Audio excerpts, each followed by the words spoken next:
আউযুবিল্লাহি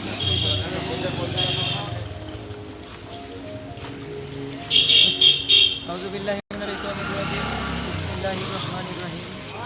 আসসালামু আলাইকুম ওয়া রাহমাতুল্লাহি ওয়া বারাকাতুহু। প্রিয় দর্শক, 2026 ও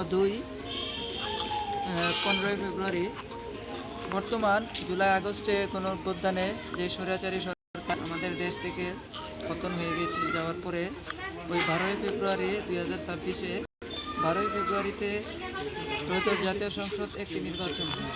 এই নির্বাচনে বর্তমানে জয় হন সারা বাংলাদেশ 12টি ও 13টি আসন থেকে বিজয়ী হলেন বিএনপির চেয়ারম্যান জননেত্রী সাবেক 3বারের প্রধানমন্ত্রী দেশনেত্রী বেগম খালেদা জিয়ার সুযোগ্য সন্তান তারেক রহমান বিজয়ী হন। তাদের জন্য আমাদের পক্ষ থেকে আন্তরিক মোবারকবাদ। আমি অন্ধ ইয়া ফয়সাল, আমার যদি ভুল ক্রান্তি হয় ক্ষমার দৃষ্টিতে দেখবেন। আজকে আরেকটি আলোচনা করব এই 15 ফেব্রুয়ারি। আজ 15 ফেব্রুয়ারির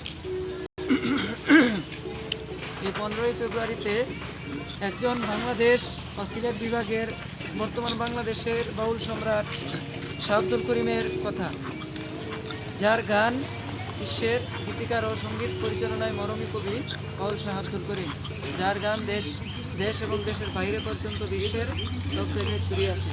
তার জন্ম নিয়ে কিছু কথা বলব। বাউল শাহ আব্দুল করিমের জন্ম 1916 সালের 15 ফেব্রুয়ারির পয়লা ফাল্গুন প্রথম মঙ্গলবার তিনি দিরাই উপজেলার উজানদল গ্রামের দরিদ্র ঘরে জন্ম নেন। তবে তার জন্ম দিনটা এই আমরা আসলে যেতে পারিনি, কিন্তু তারপরও দেখাইতেও পারবো না।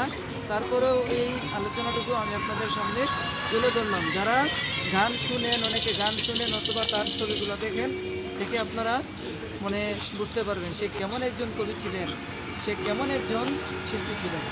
তাহলে খুবই একজন ভালো শিল্পী ছিলেন। আমাদের সকল শিল্পীদের প্রধান এবং উস্তাদ বাউলদের সম্রাট আমাদের উস্তাদ। তবে উনি যখন চলে মাঠে গরু রাখতে তখন সে সবসময় তার মনে জাগনা ছিল গান। এই কারণে গরু রাখতে দিনও ছুটি পাইতেন না, কারণ সে আমাদের মাঝ থেকে বিদায় নিয়ে গেলেন 12 সেপ্টেম্বর। বিদায়কালে তার বয়স ছিল 93। তবে তার গানের সর্বপ্রথম একটা কথাই লিখে দিয়েছেন, আগের বাহাদুরি গেল কই, এখন গেল কই, আগের বাহাদুরি এখন গেল কই। আর অনেকগুলো তার গান। তবে আগামী মঙ্গলবার অথবা আগামীকাল সোমবার মঙ্গলবার দেশ এবং শপথ গ্রহণ করবেন। তবে তারপরে তারেক রহমানকে আমাদের আন্তরিক মোবারকবাদ, ধন্যবাদ। তবে বাউল শাহ আব্দুল করিমের জন্য, তার আত্মার মাগফিরাতের জন্য দোয়া করবেন এবং দেশনেত্রী বেগম খালেদা জিয়ার আত্মার মাগফিরাতের জন্য আমরা আমাদের মন থেকে দোয়া চাচ্ছি।